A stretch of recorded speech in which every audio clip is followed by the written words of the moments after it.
Hola amigos y hermanos, hemos examinado ya lo que nos equivocamos cuando actuamos mirando psicológicamente nuestra vida.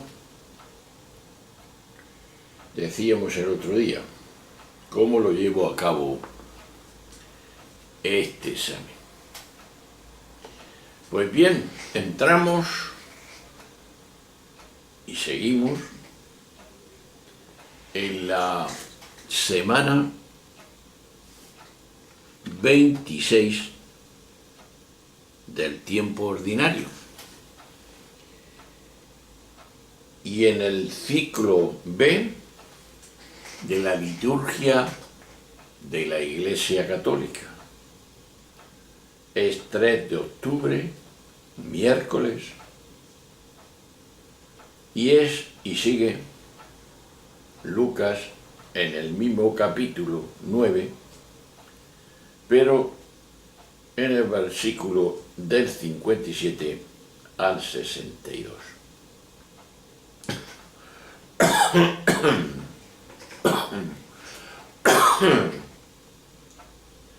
El vídeo es el 307. Perdón. Y el texto es el siguiente. En aquel tiempo, mientras iba de camino, Jesús y sus discípulos les dijo uno: te seguiré a donde vayas. Jesús le respondió: las zorras tienen madriguera y los pájaros nido, pero el Hijo del Hombre no tiene donde reclinar la cabeza. A otro le dijo: sígueme. Él respondió: déjame primero a enterrar a mis padres, o a enterrar a los muertos, que diría en otra versión. Le contestó: deja que los muertos entierren a sus muertos. Tú vete a anunciar el reino de Dios.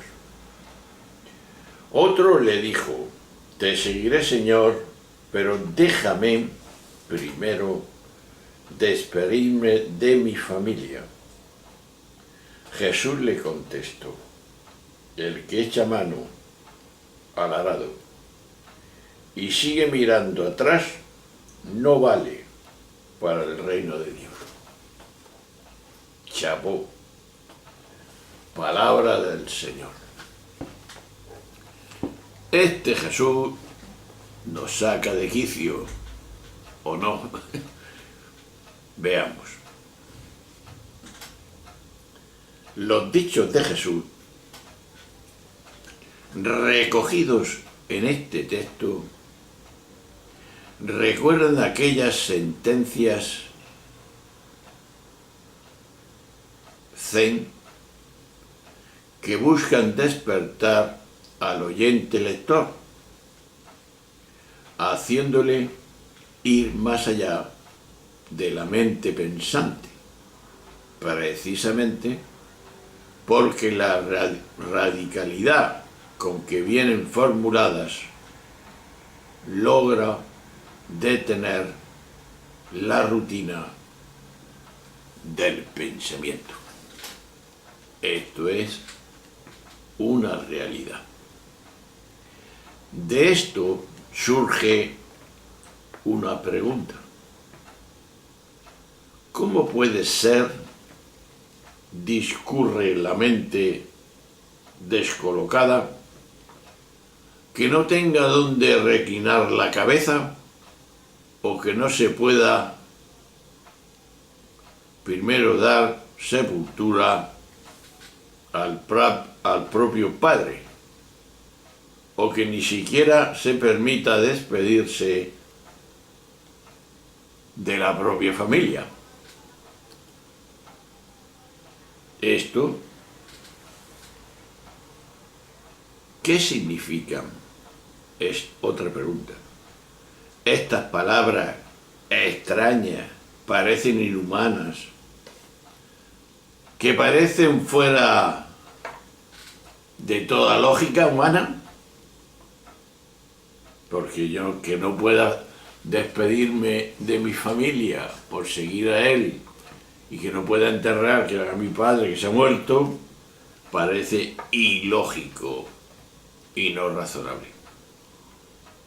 ¿Qué está queriendo decir Jesús? Lo que pretende es precisamente lograr ese primer efecto,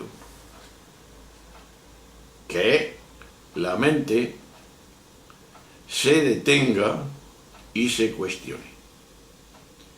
Porque a partir de ese cuestionamiento es posible que se abra a otro horizonte nuevo o incluso inédito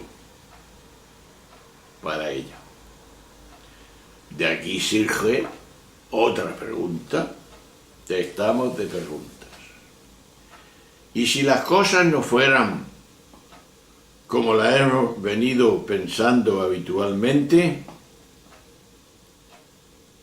¿no existirá otro modo de ver y encarar la vida? ¿Que estará queriendo decir algo de esto? Pues tenemos que descifrarlo. Y decimos, cuando la mente se detiene, cabe la posibilidad de que emerja la sabiduría, que de otro modo queda bloqueada por el ruido y el parleteo mental que no hace sino volver a su acostumbrada rutina que el hombre tiene. De ahí es que la sabiduría es la que abre otra perspectiva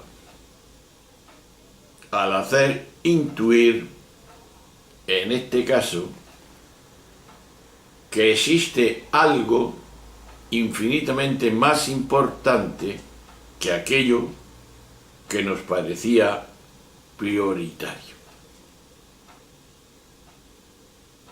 Y con el cambio de perspectiva surge el interrogante fuerte que nos debemos de hacer.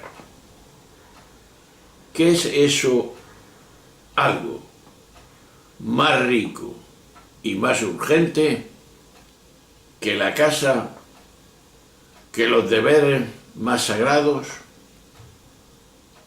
enterrar al padre o que la propia familia? A ver si nos enteramos claramente lo que quiere decir Jesús. Jesús no llamaba reino de Dios y lo llamaba con toda fuerza. Y con esa expresión evocaba su mensaje. Eso que somos en profundidad y que la mente le resulta inaccesible, porque no lo entiende, de que somos plenitud.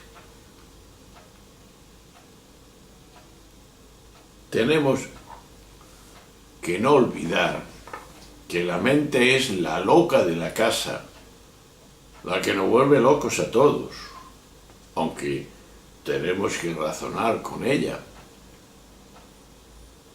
No somos animales. Ya lo decía Santa Teresa.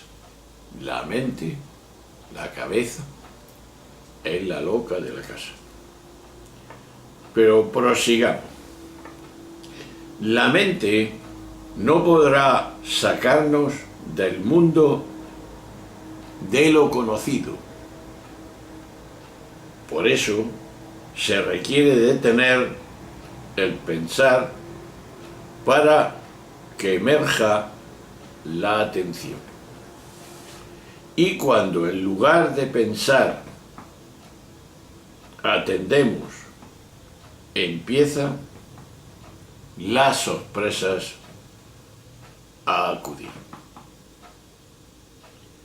Aún sin ser conscientes de ello, hemos pasado del modelo mental de conocer el modelo no dual, de creer que somos un yo separado a experimentarnos como conciencia plena e ilimitada.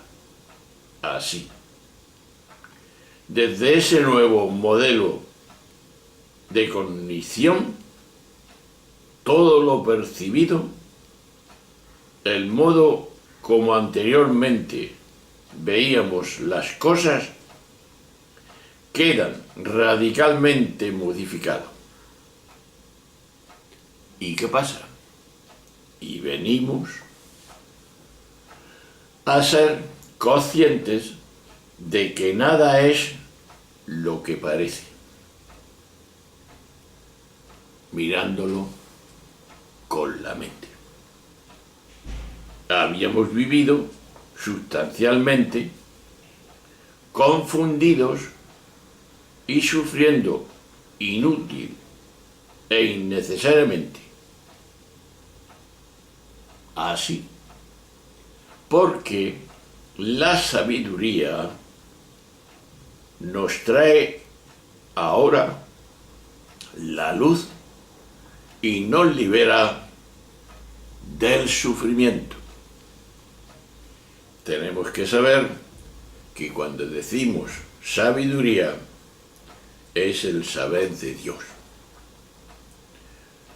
No somos el personaje del teatro que nuestra mente pensaba, sino la vida que juega a manifestarse en esta representación.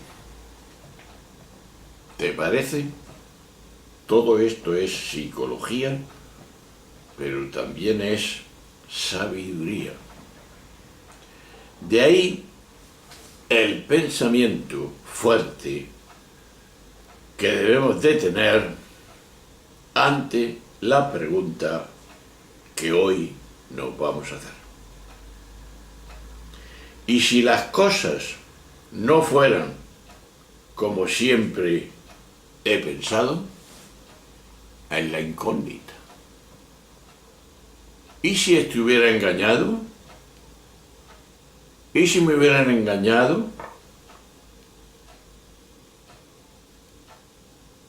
Esto es grave. Lo repito otra vez, y me lo repito a mí. ¿Y si las cosas no fueran como siempre he pensado? ¿Como he sido educado? Pues veamos y aterricemos más profundamente para poder entenderlo. Primero, una vez que Jesús ha tomado la decisión de ir a Jerusalén, lo primero que hace Lucas es dejar bien claro que ser discípulo de Jesús es una cosa extremadamente seria, que no es un juego de niños,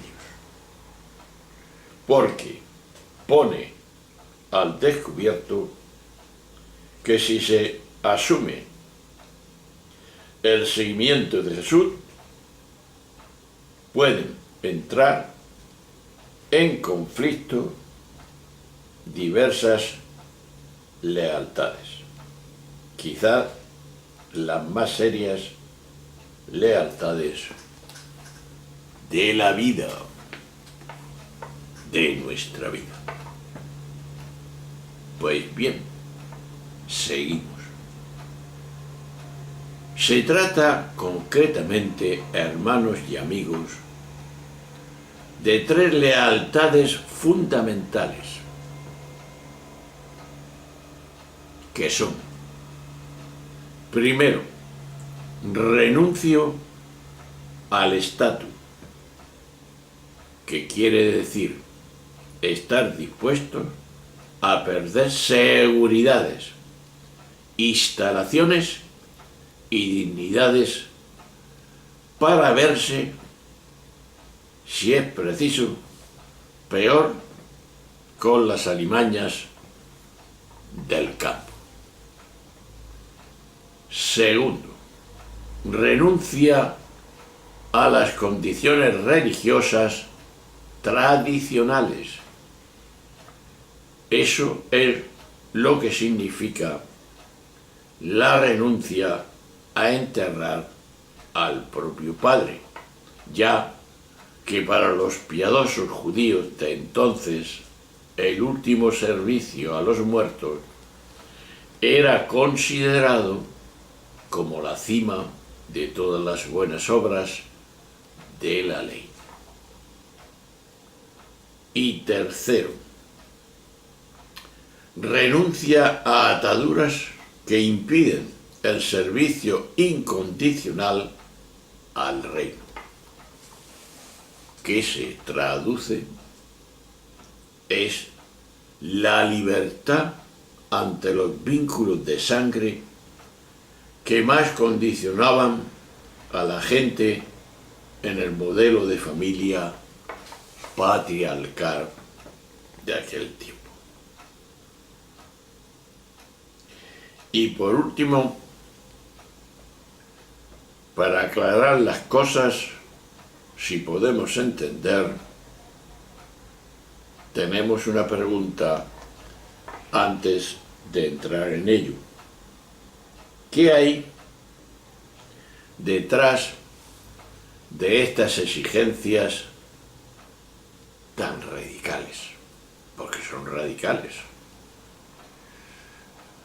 La radicalidad humana de Jesús, hecha pasión dominante y determinante en la vida de una persona, es como muy importante. No por motivaciones emocionales o afectivas que pueden meterse, sino por la comunión en un mismo proyecto. ¿Qué proyecto es? Te lo imaginas. El proyecto del reino, que es el proyecto por la vida, por la seguridad y dignidad de la vida, por la felicidad de la vida para todos por igual. Y sobre todo, el proyecto de vivir de tal manera que nada ni nadie me impida contagiar la bondad que nos hace felices y hace felices a los que conviven con nosotros. Este es el resumen. Cuando eso pasa de ser una ideología a ser una convicción que genera unos hábitos de vida, he ahí lo que es el seguimiento, que con Jesús hace el camino hacia Jerusalén. ni más ni menos. Esta es la pregunta que debemos de hacernos y que nos hemos hecho al principio. ¿Y si las cosas no fueran como siempre hemos pensado? Hemos pensado así, como ahora estamos hablando, que Jesús era de esa forma y que actuaba de esa forma. Pues chapó, estás en lo cierto. No, pues hay que rectificar si queremos seguir a este Jesús, que a veces no lo entendemos. El que no entienda no puede seguir a Jesús. Tenemos que ponernos en actitud de entender. Tenemos que decíamos el otro día, psicológicamente, mirar nuestra vida y veremos cómo hay muchas sombras que nos impiden ver el cielo abierto. Bueno, hermanos, que esta reflexión nos lleve verdaderamente a darnos cuenta de nuestra situación, que no es modo de pavo, sino que es una actitud seria a tomar seriamente el seguimiento de Jesús sin ninguna limitación. Si lo hacemos así, encontraremos a Jesús. Si no, cambiemos el camino. Nos hemos equivocado. Pero equivocarse es de sabios. Hay que rectificar, que los sabios también se equivocaron y rectificaron. Ese fue su trauma. Pero lo consiguieron porque reconocieron lo que eran. Somos plenitud y no somos otra cosa. Nadie puede quitar lo que Dios ha hecho en cada uno de nosotros. Un abrazo, un saludo, hasta la próxima. Adiós.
Hola hermanos, estamos ya en el 4 de octubre y decíamos en el día anterior, ¿y si las cosas no fueran como siempre he pensado y fueran de otra manera? Lo más seguro que eran de otra manera. Pero seguimos en el 4 de octubre, jueves, en el año 2018, en el ciclo B de la liturgia de la Iglesia Católica, y también es Lucas el que sigue dando que dicen en mi pueblo la tabarra, en el capítulo 10, del 1 al 12, y para nuestro orden, el vídeo 308. Dice así el texto, interesante, como todos, ¿o no? ¿Es que no vamos cambiando la mentalidad al oír a Jesús? Estaríamos muy sordos para ello, porque habla claro. El relato es este. En aquel tiempo designó el Señor otros 72 y los mandó por delante, de dos en dos, a todos los pueblos y lugares a donde pensaba ir. Y les decía, la mies es abundante y los obreros pocos. Rogar pues al dueño de la mies que mande obreros a su mies. Poneos en camino, mirad que os mando como corderos en medio de lobos. No llevéis talega, ni alforja, ni sandalias, y no os detengáis a saludar a nadie por el camino. Cuando entréis en una casa, decid primero, paz a esta casa. Y si hay gente de paz, descansará sobre ellos vuestra paz. Si no, volverá a vosotros. Quedaos en la misma casa, comer y beber de lo que tenga, porque el obrero merece su salario. Y no andáis cambiando de casa. Si entráis en un pueblo y os reciben bien, comer lo que os ponga, curar a los enfermos que haya, y decir, está cerca de vosotros el reino de Dios. Cuando entréis en un pueblo y no os reciban, salid a la plaza y decid, hasta el poro de vuestro pueblo que se nos ha pegado a los pies, los sacudimos sobre vosotros. De todos modos, saber que está cerca el reino de Dios. Os digo que aquel día será más llevadero para Sodoma que para ese pueblo. Palabra del Señor. Pues bien, aquí desciframos, y te lo imaginas ya, el envío de los 72. Otros manuscritos hablan de 70. Es una creación de Lucas. Y es que el número 70 aparece varias veces en la Biblia judía. Los ancianos escogidos por Moisés. Los descendientes directos de Jacob. El número de pueblos que existían en el mundo. Pero lo que ocurrió después es que los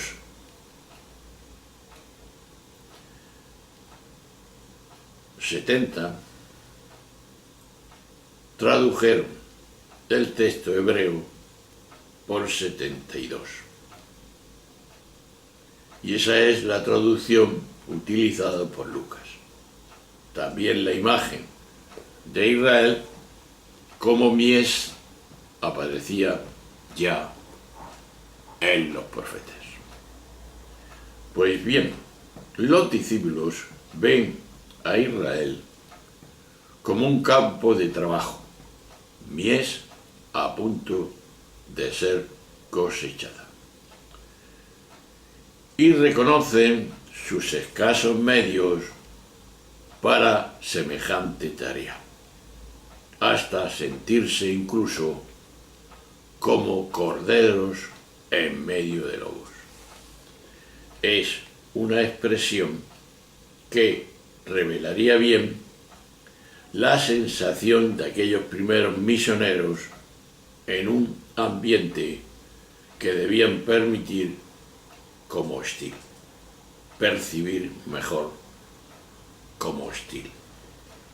Con todo, el saludo es siempre de paz, que significa salón, deseo de todo bien para aquellos a quienes se dirigen, tanto si los acogen como no. Sin embargo, se advierte aún una actitud de desprecio hacia quienes no lo reciben. Tanto el hecho de sacudirse el polvo de los pies, por más que fuera la costumbre habitual de los judíos al salir del territorio gentil, como desearles el destino de Sodoma, nos devuelve otra vez al peligroso fanatismo religioso que hemos dicho antes. Con respecto a la alusión a Sodoma, no deja de ser llamativa la contradicción en que incurre el propio evangelista en textos muy próximos entre sí. Cuando en el texto 9, capítulo 9, 50, los discípulos quieren pedir fuego al cielo contra los samaritanos, Jesús lo recrimina. Y ahora, sin embargo, apenas unos párrafos más adelante, se pone aquella exigencia en boca de Jesús. A los grupos sectarios, el fanatismo se les cuela con facilidad. Esto es lo que conocemos. Entonces viene la pregunta por la vida. ¿Y qué es eso de Salón, Sodoma? ¿Qué es? Pues bien, la pregunta va por eso. ¿Qué palabra prevalece en mi vida cotidiana? ¿Qué palabra? Salón, Sodoma, paz o condena. ¿Qué es lo que significa? Salón es paz y Sodoma condena. La repito para mí y para ti. ¿Qué palabra prevalece en mi vida cotidiana de todos los días? ¿La palabra salón, que significa paz, o la palabra Sodoma, que significa condena? ¿Cómo ando por mi vida? ¿Condenando o dando paz? A ver, seguimos. En primer lugar, pisando tierra, Jesús, estando en Galilea, ya había elegido y enviado a los 12 en misión para anunciar el reino.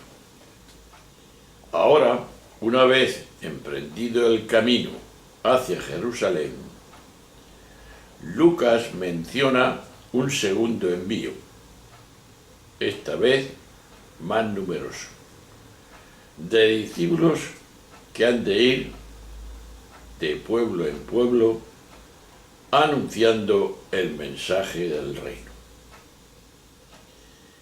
El número que hemos dicho antes, de 72, corresponde, ya fuera 70 o 72, al número de las naciones fijado por el pensamiento judío.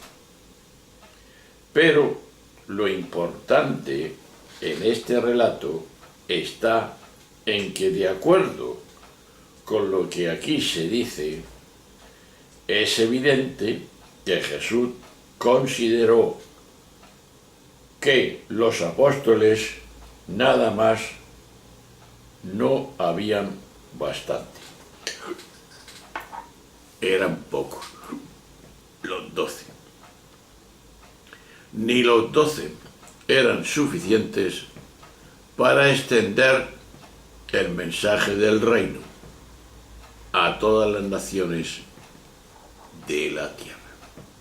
Aquí se ve la visión de Jesús era más amplia que la visión de la Iglesia, que con el paso de los siglos ha ido concentrando más y más la autoridad y el poder misional hasta centrarlo en un solo hombre, el obispo de Roma, el Papa actual Francisco, que tiene todo poder.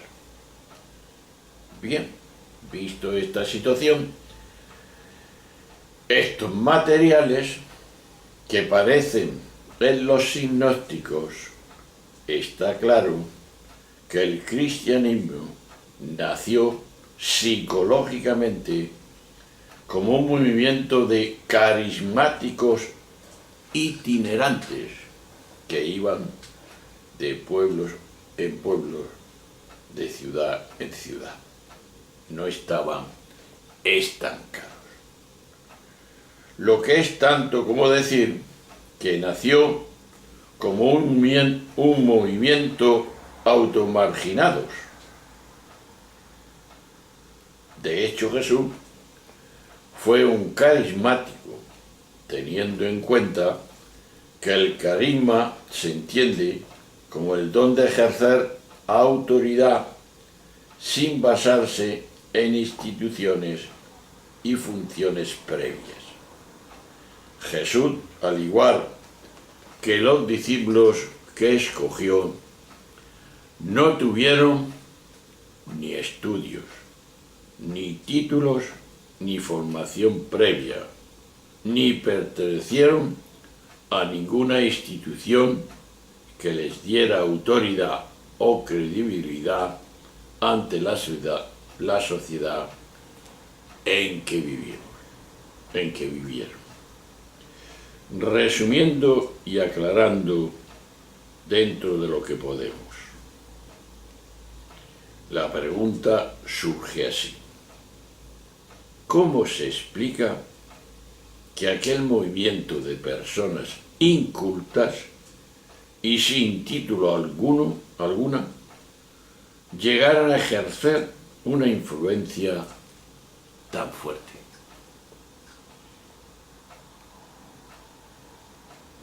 La pregunta la repito. ¿Cómo se explica que aquel movimiento de personas incultas y sin título alguno llegaran a ejercer una influencia tan fuerte en aquel ambiente? Jesús y sus seguidores adoptaron conscientemente una forma de conducta desviada, y lo hicieron dentro de la integridad y la coherencia que exigía el mensaje que anunciaba. Eso, precisamente, fue una fuerza de cambio de valores. La comunidad de personas resultó ser el sustitutivo del templo. El templo de los cristianos en el Nuevo Testamento es la comunidad de personas. Ya habla de esto San Pablo en Corintios, en la primera y en la segunda carta. La comunidad es casa de Dios. Primera Timoteo, capítulo 3, versículo 15. Con ello, la religión cambió radicalmente. ¿Por qué? porque las relaciones humanas en las que el centro era el amor mutuo sustituyeron a los rituales sagrados en los que el centro era la observancia. El centro del cristianismo no es la religión. ¿Qué es el centro del cristianismo? Pues la bondad, la misericordia, el perdón, la justicia, el amor. Es lo que tenemos que decir a la gente que es el cristianismo. Para eso nos estamos preguntando hoy esa pregunta muy importante. ¿Qué palabra prevalece en mi vida cotidiana? Lo que yo vivo y deseo para los demás. Salón, que significa paz, o Sodoma, que significa condena. ¿Qué hacemos? ¿Cómo actuamos? Pues ya lo hemos dicho. Bondad, misericordia, perdón, paz, acogida, amor y justicia. Ese es el reino de Dios. Y no hay otro. Pues eso es lo que tenemos que proclamar con coherencia, sabiendo que eso lo vivimos y lo hacemos. Un saludo, hasta luego, hasta siempre.